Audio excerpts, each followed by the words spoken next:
Hi, I'm Genevieve from Kent Lakes Herbaceutikals, and we're about 6 weeks away from our last frost date here in upstate New York. We got a little snow last night, but the moon is in Cancer right now, so it's a great time to start some above ground leafy greens. So we're probably going to start off with some kale and some arugula, maybe some bok choy. So we're going to get over in the cold frame, and I'm going to show you how it's done.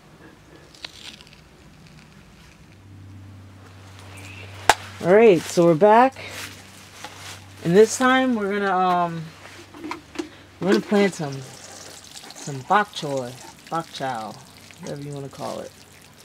It's awesome little Asian green. It's I find it super hard to find it organic and rare. But I was at Whole Foods and found these seed packs. And last year I traded a guy some tomato plants for some what I thought was bok choy. I don't know what it was, but that thing just went to seed immediately. The seedlings looked pretty. They didn't look too hot when I got them.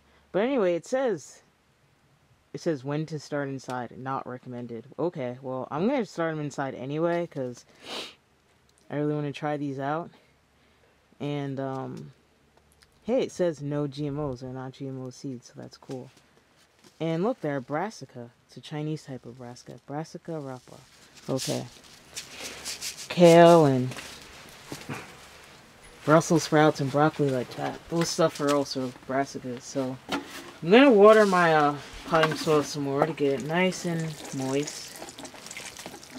So I don't have to worry about watering the seedlings right away and having them float away. Sea of water. It says cool season, 55 days, sow in early spring or late summer. And it's a heirloom.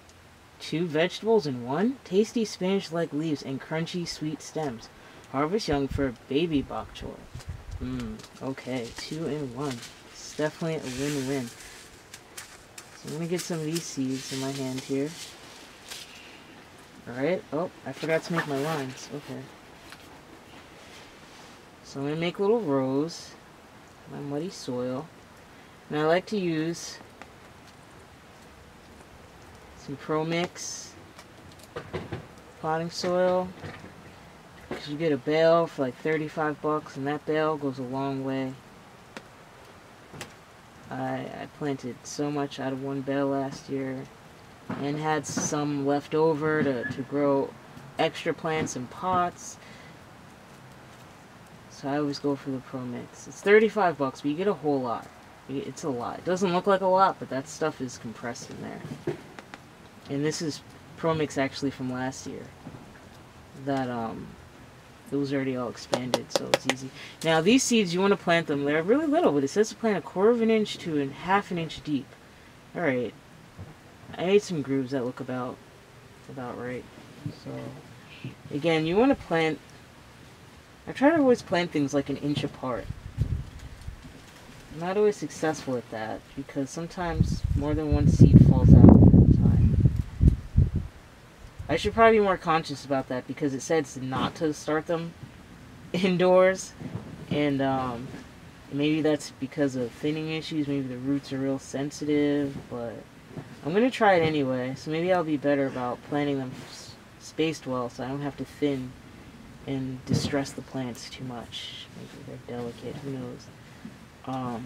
I've never started these from seed before. I've started lots of things from seed, but I haven't started Asian bok choy from seed. I just dropped 2.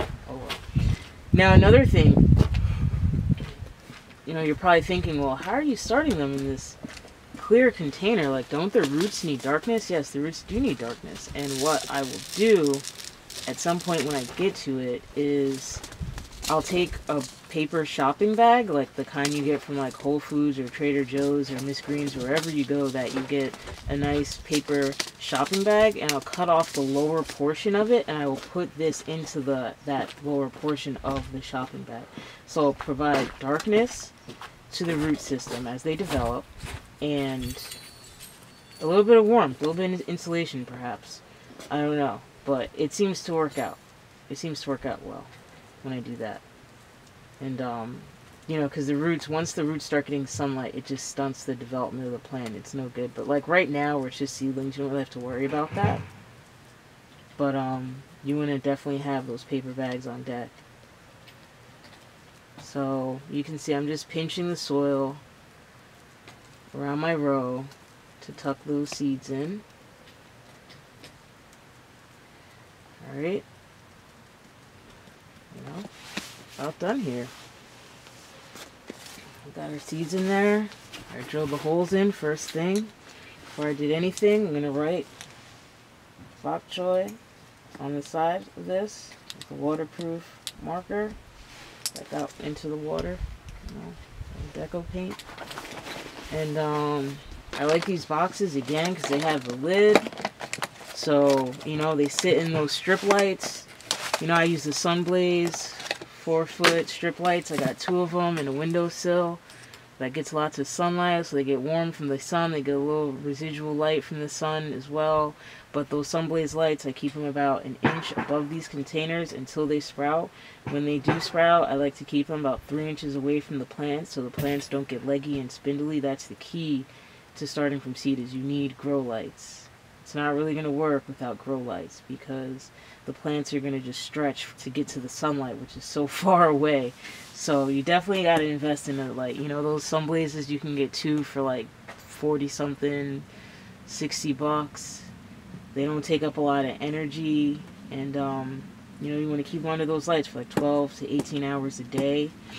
Once the plants do sprout, just think of it like sunlight. When the sun comes up, you can put them on a timer. So when the sun comes up, those lights come on.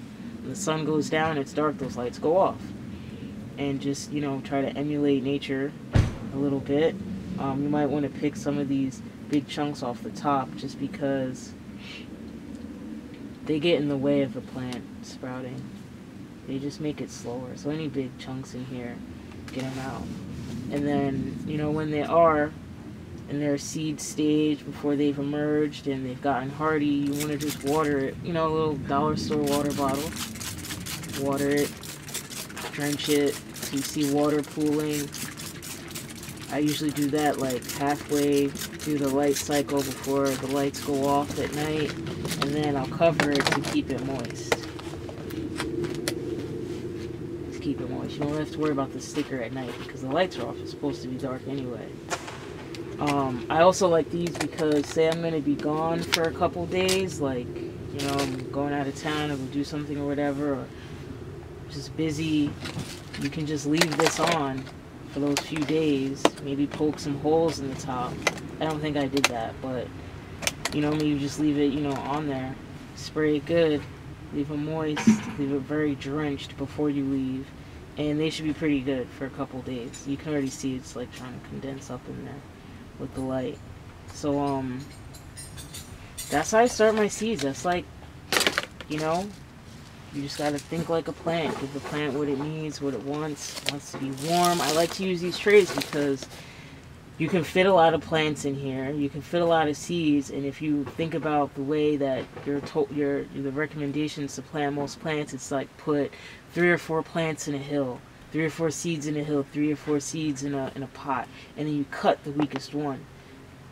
So I've always noticed also that when I plant this way, where it's a lot of seeds together, it's like they have like their own energy going on and they just all thrive together and they grow better.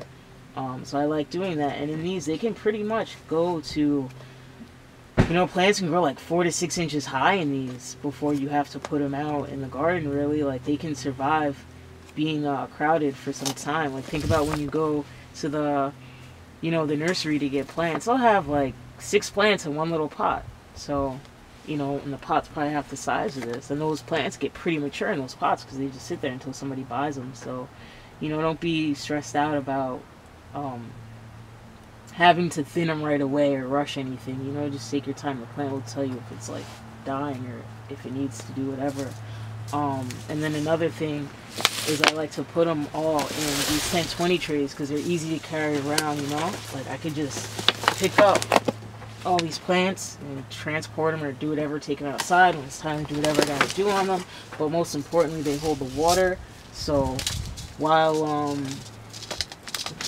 they're in your on this table, you're not getting water spilt everywhere if you overwater. And especially when it comes time to like put some fish emulsion on it or some fertilizer, you know, it might get stinky in there. You don't want that that plant juice all over your house, perhaps. Or even if you need to take it out of the room because it's too overpowering, you have that option. If you send 20 trays, and they're like, I think they're like 99 cents or $1.99 for these trays, and these are new ones I got this season, but I have old ones, and you know, sometimes when I give people plants, I give the tray with them, so I always got to get new trays. But you know, it's a little bit of investment in the beginning, but in the long run, it all pans out, and you'll see it in your grocery bill for sure. If you know, if you've been buying all organic and now you're growing all organic, that bill is gonna disappear. So I have 2 different varieties of kale here. I have I'll show you the seed packs. I planted this red Russian kale, which is awesome because it can stand really cold temperatures. Like, I've grown this kale like 2 years in a row, and it'll be snowing outside, I'll be harvesting kale. It doesn't grow as much when it gets cold, but if you mulch it really well, you know, you can be harvesting this stuff for like Christmas dinner if you do that. The other kale I did this year, which I'm new to, is the lacinato kale. I think people call this the dinosaur kale, and this stuff is like, you know, $3.50 for like that amount you see on the seed pack. So it's really nice to have your own. And I got these seeds from Whole Foods, and they're it says no GMO. They're untreated, so that's cool. So if I grow this right, it will go to seed, and I can collect the seeds. And then